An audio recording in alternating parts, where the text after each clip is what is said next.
ជំរាបសួរពុកម៉ែបងប្អូនទាំងអស់គ្នានឹងទៅធ្វើស្ទះជូនខ្ញុំនៅខាងផ្លូវសូឡាហើយគាត់ចាក់ម្សៅផងគាត់យកអាម្សៅនេះរកផងហើយគាត់យកម៉ូទ័រ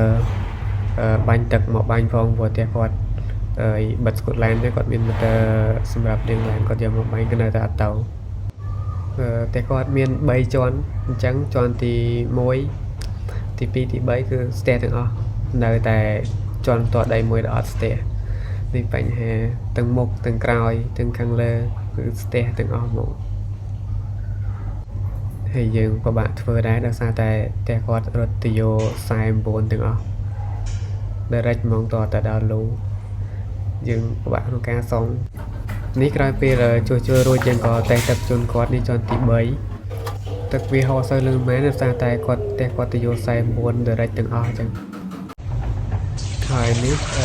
ជាន់ទី2ខាងមុខយើងក៏តែទឹកជូនគាត់ដែរចាក់ទឹកទៅលែងស្ទះទៀតដែរ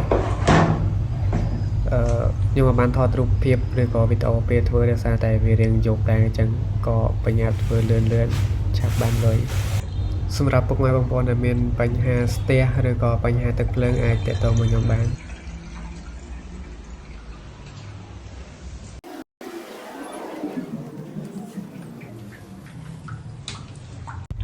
ហើយទីពងមួយនេះជាន់ទី2ទីទៀតប៉ុន្តែនៅខាងក្រោយ